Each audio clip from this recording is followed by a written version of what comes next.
할렐루야 성도 여러분 안녕하십니까. 오늘 가스펠 프로젝트 구약 2권 두 번째 시간입니다. 자, 그러면 저랑 함께 말씀의 은혜를 향해서 한번 나가보도록 하겠습니다. 자, 오늘 두 번째 과의 제목은 구속자 하나님이 영광을 드러내시다라는 제목입니다. 이번 과를 한마디로 간략하게 표현하자면 하나님의 말씀에 순종한 모세를 우리는 이번 과를 통해서 만날 수 있습니다. 그리고 그 하나님의 말씀에 순종했음에도 불구하고 문제가 생기는 것을 경험하게 되죠. 그런데 그 문제가 바로 하나님 앞에 순종하며 나갔음에도 불구하고 우리에게 다가왔다는 거예요. 실제로 여러 가지 어려움을 겪게 됐던 그 모세가 그럼에도 불구하고 하나님 앞에 어떻게 나아갔으며 또한 그 시리에 빠져있는 모세에게 하나님께서 어떻게 다가오셔서 어떻게 일하여 주시는지, 어떻게 위로하여 주시는지 그 모습을 우리는 오늘 만날 수 있습니다. 그리고 그것을 통해서 하나님께서 그 스스로를 어떻게 드러내시는지 오늘 이 과를 통해서 함께 살펴보도록 하겠습니다. 그러면 본격적으로 들어가 보겠습니다. 자, 먼저 첫 번째 주제입니다. 하나님은 건세자와 더불어 싸우심으로 영광을 드러내십니다. 자, 첫 번째 본문은 출애굽기 5장 1절에서부터 9절입니다. 제가 지난번에도 말씀드렸지만 중요 본문들만 먼저 읽어드릴 테니까 여러분들 나중에 출애굽기 5장 1절부터 9절까지 꼼꼼히 한번 읽어보시기 부탁드립니다. 오늘 제가 여러분과 함께 읽고 싶은 부분은 1절과 2절 그리고 9절 말씀입니다. 먼저 1절과 2절 말씀입니다. 그 후에 모세와 아론이 바로에게 가서 이르되 이스라엘의 하나님 야훼께서 이렇게 말씀하시기를 내 백성을 보내라. 그러면 그들이 광야에서 내 앞에 절기를 지킬 것이니라 하셨나이다. 바로가 이르되 야훼가 누구이기에 내가 그의 목소리를 듣고 이스라엘을 보내겠느냐? 나는 야훼를 알지 못하니 이스라엘을 보내지 아니하리라. 그리고 9절입니다. 그 사람들의 노동을 무겁게 함으로 수고롭게 하여 그들로 거짓말을 듣지 않게 하라. 자, 이 말씀인데요. 먼저 하나님의 말씀에 순종하여 바로를 찾아간 모세와 아론을 오늘 우리는 이 본문에서 만날 수 있습니다. 하나님의 부르심을 받았던 모세, 처음에는 그 부르심, 하나님께서 베풀어 주시는 그 소명을 거부하죠. 그러나 결국에 하나님의 말씀에 순종하여 모세는 애굽을 향합니다. 그리고 그 애굽에서 아론을 만나고 아론과 함께 하나님의 말씀대로 처음 바로를 찾아가는 장면이 바로 오늘의 본문의 장면입니다. 그리고 그 바로를 찾아가서 하나님의 말씀을 전하죠. 그 하나님의 말씀의 내용이 무엇입니까? 이스라엘 백성들이 애굽을 나가서 하나님을 예배하게 하라는 것입니다. 그리고 그 말을 들은 바로는 어떻게 할까요? 그 하나님의 말씀을 받아들였나요? 아니요. 그렇지 않습니다. 바로는 그것을 거부하고 오히려 이스라엘 백성들을 더욱더 탄압하게 됩니다. 이스라엘 백성들, 그들은 바로에 의해서 더 강해진 탄압과 더 강해진 노동력의 강도들, 그것으로 인해서 모세를 원망하게 되고 또한 모세는 하나님을 원망하는 그런 상황까지 벌어지게 됩니다. 여러분, 바로는요, 왜 이스라엘 백성들을 더 많이 탄압했을까요? 잠깐 내보내주면 안 되는 상황이었을까요? 이스라엘 백성들이 처음에는 그 숫자가 많아지는 것, 그것이 두렵고 애굽을 위협하기 때문에 노예로 삼았었습니다. 그러나 긴 시간이 지나면서 이제는 이스라엘 백성들의 그 값싼 노동력은 애굽에게 있어서 놓칠 수 없는 굉장히 중요한 자산이 되어버렸던 거죠. 그 자산을 놓치고 싶지 않은 그 바로의 모습들이 나타나고 있는 것입니다. 우리는 여기서 어떻게 보면 우리의 삶에 있어서 죄의 중독성 이런 것들을 살펴볼 수 있지 않을까라는 생각이 들어요. 처음에 시작은 그런 마음이 아니었으나 때로는 그 자꾸 반복되는 상황 가운데서 마음의 불편함도 있고 그렇지만 계속해서 그것을 놓지 못하는 죄의 중독들이 우리들 가운데도 있을 수 있지 않을까라는 생각을 해보게 되는 부분이었습니다. 자, 두 번째로 여러분들과 나누고 싶은 것은 담대한 순종입니다. 당대의 최고의 권력자였던 그 애굽의 바로, 그 바로 앞에 모세와 아론은요, 굉장히 당당하게 앞에 나가서 이야기를 합니다. 그럴 수 있었던 이유, 하나님의 말씀이 있었고 그 하나님의 말씀에 순종할 수 있었던 이유, 그것은 무엇일까요? 바로 믿음 때문입니다. 히브리서 기자는 11장 27절에 믿음으로 애굽을 떠나 왕의 노함을 무서워하지 아니하고 곧 보이지 아니하는 자를 보는 것 같이 하여 참았으며 라고 모세의 행동에 대해서 평가합니다. 우리 역시 하나님께서 순종을 요구하실 때가 있죠. 우리는 분명히 그런 순간순간들을 만납니다. 그런데 하나님께 순종한다라는 것이 그렇게 쉬운 일이 아닐 때가 분명히 있습니다. 그러나 그 순간에 우리가 과연 하나님 앞에 순종할 수 있다면 그것은 우리의 믿음이 원동력이 될 것입니다. 눈에 보이지 않고 귀에 들리지 않고 손에 잡히지 않지만 하나님께서 우리와 함께 하시고 선한 하나님을 우리가 온전하게 믿음으로 그 하나님의 말씀에 그 하나님께 순종하는 삶을 살아갈 수 있다는 것입니다. 오늘 저와 여러분들이 모세와 아론처럼 세상에 어떠한 그런 상황과 또한 권력 앞에도 굴하지 않고 하나님 말씀이라면 순종할 수 있는 그런 삶을 살아가시기를 부탁드립니다. 세 번째로 순종의 결과입니다. 여기 말씀을 보면 출애굽기 5장 22절인데 모세가 야훼께 돌아와서 아뢰되 주여 어찌하여 이 백성이 학대를 당하게 하셨나이까? 어찌하여 나를 보내셨나이까? 앞에서 배경 설명을 말씀드렸던 것처럼 모세와 아론은 분명히 하나님께 순종했습니다. 그러면 좋은 결과가 나와야죠. 하나님께 순종했는데요. 그런데 그 결과는 모세와 아론이 원하던 결과는 아니었다는 것입니다. 그리고 그 결과에 의해서 이스라엘 백성들은 모세와 아론을 원망했고, 그리고 우리가 함께 읽으신 이 말씀처럼 모세 역시 하나님 앞에 원망의 모습을 보여주고 있습니다. 때로는 우리는 하나님을 믿는다라고 이야기하지만 우리의 믿음이 무너지고 흔들릴 때도 있습니다. 특히 하나님 앞에 순종했고 하나님을 위해서 내가 어떤 행동을 했음에도 불구하고 그 결과가 내 마음에 내가 원했던 결과가 아닐 때 우리의 믿음은 훨씬 더 많이 흔들릴 수 있다는 것입니다. 그러나 그 순간에도 여러분, 하나님께서는 하나님의 계획이 있으시고 여전히 우리가 하나님을 신뢰함으로 나아가야 한다는 것, 그것을 이 장면에서 우리에게 보여주고 있습니다. 네 번째로 하나님 백성의 정체성을 우리는 알 수 있습니다. 지난 시간에도 말씀드렸는데요. 성경이 말하는 하나님의 백성, 그 하나님 백성의 정체성은 바로 예배 공동체라는 것입니다. 분명히 예배가 구원의 목적입니다.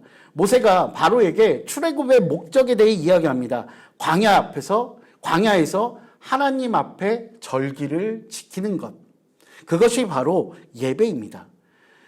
하나님께서 원하시는 것, 그리고 하나님께서 원하시는 예배 공동체가 하나님의 백성이기에 사탄은 우리의 예배를 끊임없이 방해합니다. 우리의 예배를 방해하는 것은 분명히 존재합니다. 여러분 가운데 여러분의 예배를 방해하는 것, 그것이 무엇일까요? 때로는 걱정과 근심일 수도 있고요. 때로는 상황과 환경일 수도 있고요. 때로는 건강일 수도 있고 내 마음에 여러 가지 불안함들이 될 수도 있습니다. 그리고 그 모든 것들 앞에서 우리는 하나님께서 그것들과 싸워 이겨주실 것, 그것을 믿고 우리도 그 하나님과 함께 해야 한다는 것입니다. 그래서 저와 여러분들이 하나님의 백성으로서 그 정체성을 잃지 않으시는 그런 삶을 살아가시기를 부탁드립니다. 자, 그 다음에 이제 두 번째 주제입니다. 하나님은 자기 백성을 위로하심으로써 영광을 드러내십니다. 본문 말씀은 출애굽기 6장 2절부터 9절까지의 말씀인데 그 중에 5절에서 8절까지의 말씀을 제가 여러분과 함께 읽도록 하겠습니다. 이제 애굽 사람이 종으로 삼은 이스라엘 자손의 신음소리를 내가 듣고 나의 언약을 기억하노라. 그러므로 이스라엘 자손에게 말하기를 나는 야훼라. 내가 애굽 사람의 무거운 짐 밑에서 너희를 빼내며 그들의 노역에서 너희를 건지며 편팔과 여러 큰 심판들로서 너희를 속량하여 너희를 내 백성으로 삼고 나는 너희의 하나님이 되리니 나는 애굽 사람의 무거운 짐 밑에서 너희를 빼낸 너희의 하나님 야훼인 줄 너희가 알지라. 내가 아브라함과 이삭과 야곱에게 주기로 맹세한 땅으로 너희를 인도하고 그 땅을 너희에게 주어 기업을 삼게 하리라. 나는 야훼라 하셨다 하라. 아멘. 하나님은 사람에게 관심이 있으신 분입니다. 두 번째 챕터, 이 챕터의 제목이 뭐죠? 하나님은 자기 백성을 위로하심으로써 영광을 드러내신다고 했어요. 여러분, 고대 근동에 등장하는 많은 신들이 있습니다. 그 신들은요, 절대로 사람을 위로하지 않습니다. 왜요? 사람은 이용의 대상, 그리고 내가 신들 자신들을 위해서 봉사해야 할 대상이지 위로의 대상이 아니기 때문입니다. 자신들의 필요에 의해 존재하는 사람을 위로할 필요가 없죠. 그러나 하나님께서는 하나님의 백성들을 위로하고 계십니다. 앞서 말씀드렸던 것처럼 이 지금의 상황이 어떤 상황이냐면 하나님의 말씀대로 행했음에도 불구하고 가중된 그 노동력, 그 노동들, 그것에 대해서 불만과 원망을 표시하는 그 이스라엘 백성과 모세에게 하나님은 위로하여 주시고, 그리고 오늘 본문 바로 앞에 있는 6장 1절에 승리를 보장해 주십니다. 그리고 2절부터는 바로 오늘 제목처럼 모세를 위로하시고 앞으로 하나님께서 이스라엘 백성을 위해 어떻게 행하실지 그것에 대해서 선포하시고 선언해 주시는 내용이 바로 이 부분의 내용입니다. 자, 하나님의 선언, 4가지 선언이 있는데 어떤 것일까요? 첫 번째, 너희를 건지리라 라는 말씀이죠. 하나님은 이스라엘 백성의 구원을 선언하십니다. 이스라엘 백성이 건짐을 받는데 이스라엘 백성들이 무슨 노력을 해야 될까요? 아니요, 그렇지 않습니다. 하나님께서 그들의 노력이 아무것도 없음에도 불구하고 그저 그들을 구원해 주시겠다고, 건져 주시겠다고 약속하고 계십니다. 두 번째로 너희를 속량하리라 라고 말씀하십니다. 속량이라는 단어는 값을 치르고 산다라는 의미라고 말씀드렸었습니다. 그런데 그 의미 안에는 중요한 내용이 한 가지 내포되어 있습니다. 값을 주고 사는 것에서 멈추는 것이 아니라 그 대상을 잘 보호하고 감당하겠다라는 그 내용도 내포되어 있습니다. 세 번째로요, 너희를 내 백성으로 삼으리라 라고 선언하십니다. 출애굽 사건의 독특하고도 중요한 점 중에 하나, 이것은 굉장히 중요한데요, 바로 통치권의 변화라는 것입니다. 출애굽은요, 단순하게 애굽이라는 땅에서 이스라엘 백성이 나오고 탈출한 것이 아니라 바로의 통치권 아래에 있던 이스라엘 백성을 하나님께서 하나님의 통치권 아래 두셨다라는 내용을 우리에게 보여주고 있는 것입니다. 그리고 네 번째로 그 땅을 너희에게 주어 기업을 삼게 하리라 라고 하셨습니다. 하나님은 자기 백성에게 기업을 주시겠다고 선언하고 계신 거예요. 하나님은 약속대로 이스라엘 백성들을 어디로? 약속의 땅인 가나안으로 인도해 가십니다. 그런데 과연 그 이스라엘 백성들에게 이렇게 말씀하시고 선언하셨던 것, 그것이 현재를 살아가고 있는 우리들에겐 과연 어떤 의미가 있을까요? 우리의 구원은 이때 이스라엘 백성들이 아무런 노력 없이 구원을 얻었던 것처럼 우리 역시 마찬가지로 아무 공로 없이 그저 하나님의 은혜로 구원을 받은 존재라는 것을 우리에게 알려줍니다. 또한 하나님께서는 예수 그리스도를 통해서 우리의 죄값을 치러주시는 것, 거기서 끝나지 않고 성령을 통해서 지금도 날마다 우리와 함께 하시며 우리를 살피시고 우리를 보호하시는 분이라는 것이 이 선언에 담겨 있다는 것입니다. 그리고 너희를 내 백성으로 삼으리라, 이 세 번째 선언처럼 우리는 비록 세상이라는 곳에서 살아가고 있지만, 그리고 세상법에 속해 있기는 하지만 우리는 하나님의 다스림 안에, 하나님의 말씀과 하나님의 법 안에 거하는 그런 존재라는 것을 우리에게 보여주고 있습니다. 그리고 마지막으로 우리에게 영원한 천국의 소망, 하나님 나라에 대한 소망을 허락해 주시고, 그리고 천국을 약속하셨기에 우리가 품어야 할 기업은 바로 하나님 나라가 된다는 것을 우리에게 잘 보여주고 있습니다. 세 번째로 넘어가겠습니다. 하나님은 거짓 신들에 맞서심으로써 영광을 드러내십니다. 말씀은 출애굽기 7장 14절부터 25절까지의 말씀인데요. 그 중에 19절부터 22절까지의 말씀을 함께 보도록 하겠습니다. 야훼께서 또 모세에게 이르시되 아론에게 명령하기를 내 지팡이를 잡고 내 팔을 애굽의 물들과 강들과 운하와 목과 모든 호수 위에 내밀라 하라. 그것들이 피가 되리니 애굽 온 땅과 나무 그릇과 돌 그릇 안에 모두 피가 있으리라.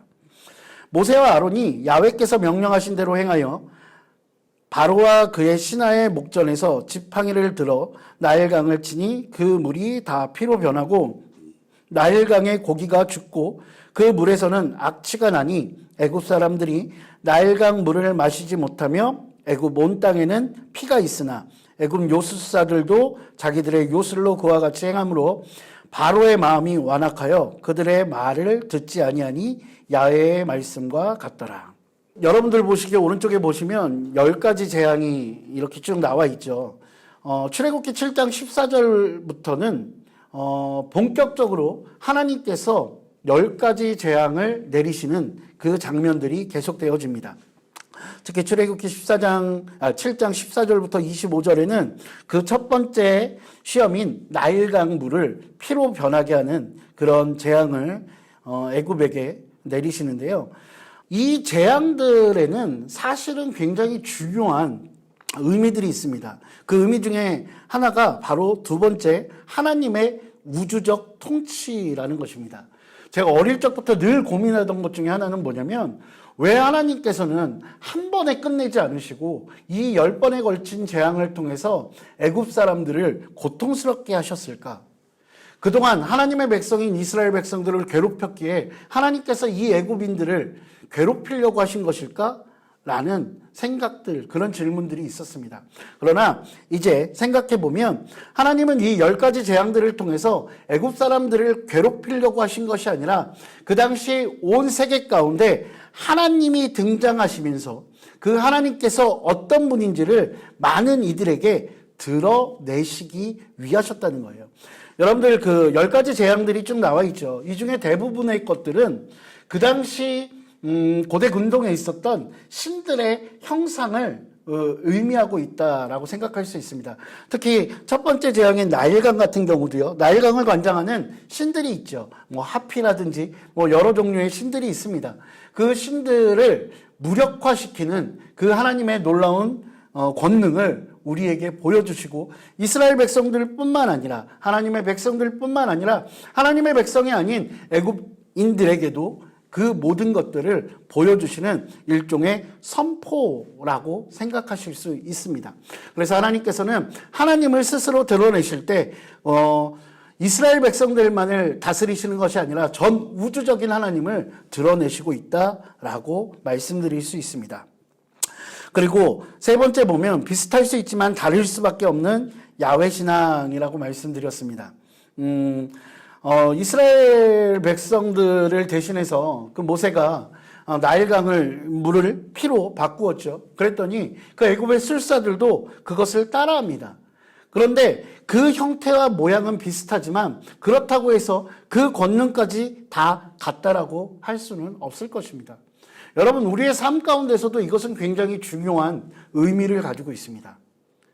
우리가 하나님을 믿는다고 하고 하나님을 믿는 신앙을 가지고 있다라고 이야기합니다. 그런데 그 신앙과 굉장히 유사한 그런 모습들이 우리 가운데 나타날 수도 있고 또 우리 가운데 다가올 수도 있습니다.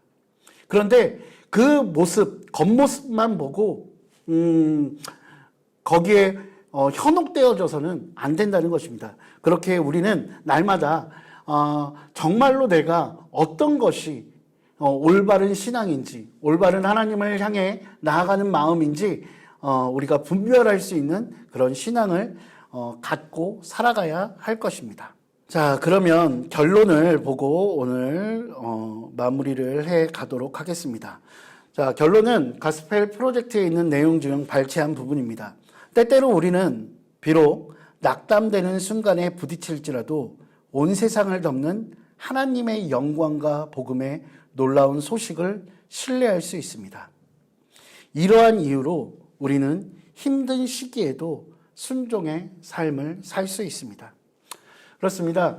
우리는 무엇인가 잘 되고 있다면 하나님 앞에 순종하기가 훨씬 편할 거예요. 그런데 내 뜻대로 내 계획대로 되지 않고 그리고 하나님께 순종하며 나아가는데도 무엇인가 밝은 빛처럼 보이지 않는다면 때로는 낙담하고 실망하고 우리의 믿음이 흔들려서 순종하지 못하는 삶을 살아갈 수도 있는 그런 연약한 존재라는 것을 우리는 인정해야 할 것입니다. 그러나 그럼에도 불구하고 우리가 온전히 하나님을 신뢰한다면 오늘 모세처럼 하나님을 온전히 믿고 그 말씀에 순종한다면 하나님의 계획 가운데 거할 수 있다는 것입니다. 그리고 계속해서 이 땅의 모든 사람에게 유일하신 참 하나님을 알림으로써 하나님의 약속 안에서 쉼을 얻으며 하나님의 주권을 신뢰할 수 있습니다. 우리는 우리만 하나님을 신뢰하는 사람들이 되어서는 안 된다는 거죠.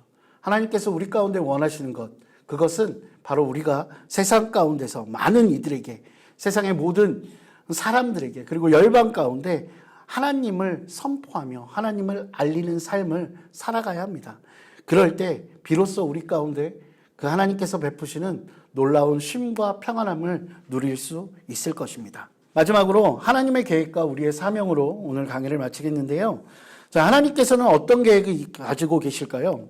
하나님은 사람들을 죄와 고통에 빠지게 하는 이 세상 나라의 권세에 대항해 싸우라고 우리를 부르셨습니다. 자, 여러분 여기서 오해하지 마셔요. 세상 권세와 무작정 싸우는 것은 아닙니다. 어떤 세상 권세와 싸우는 거예요? 하나님께서는 사람들을 죄와 고통에 빠지게 하는 세상의 권세들이라는 것입니다. 모세가 그 강력한 권세를 가지고 있었던 바로와 대항함에 있어서 두려워하지 않았던 것처럼 우리도 하나님의 말씀이라면, 하나님의 뜻이라면 그것을 위해서 세상의 권세와도 마땅히 다툴 수 있어야 한다는 것입니다. 그래서 우리의 사명은 힘 있는 자에게 맞서서 억압받는 사람들을 지지하며 그 가운데 하나님의 영광을 드러내야 할 것입니다. 그리고 복음의 약속 안에서 계속적으로 위안을 받을 수 있도록 서로가 서로에게 힘이 되어주고 또한 서로가 실제적으로 도울 방법들, 그것들을 함께 고민하고 실천하는 공동체가 되어야 할 것입니다. 그리고 우리가 하나님의 사역에 동참하는 것을 방해하는 거짓신들, 많은 거짓신들이 있을 수 있습니다. 그것들이 어떤 것이 있을까라고 한번 우리가 고민해보고 우리가 그 하나님의 사역에 동참하는 것을 방해하는 것들이 있다면 우리의 힘으로 할 수 없을지라도 성령의 능력을 힘입어서 함께 대적하는 삶을 살아가시기를 주님의 이름으로 축원드립니다. 지난번에도 말씀드렸는데요. 가스펠 프로젝트 안에 보면 많은 질문들이 있죠. 그 질문들의 답은 대성전 앞에 저희가 비치해 두었으니까 여러분들 그 답지들을 가지고 가셔서 여러분들 한번 더 깊이 고민하시고 공부해 보시면 훨씬 더 큰 도움이 되실 것이라고 생각됩니다. 자, 그러면 오늘은 가스펠 프로젝트 2과 마무리를 하고요. 제가 기도하고 마무리하도록 하겠습니다. 사랑과 은혜가 풍성하신 아버지 하나님 감사합니다. 하나님, 우리는 너무나 연약한 존재여서 세상의 권세 앞에 우리의 마음이 굴복할 때도 있고 또한 흔들리는 상황 가운데서 하나님을 향한 믿음이 흔들릴 수도 있는 정말로 연약한 존재임을 주님 앞에 고백합니다. 하나님, 그 순간순간마다 성령님께서 우리와 함께하여 주시고 그 성령님께서 만들어주시는 그 굳은 믿음을 통해서 하나님 앞에 온전한 순종의 삶을 살아갈 수 있도록 주께서 인도하여 주시옵소서. 그를 통해 하나님께서 원하시는 사역, 하나님께서 우리를 향해 베푸시는 그 사명과 소명을 감사하게 받아들이고 그것을 함께 수행하며 나아가는 우리들 될 수 있도록 주께서 인도하여 주시옵소서. 주님 감사합니다. 이 모든 말씀 우리 주 예수 그리스도 이름으로 기도드립니다. 아멘.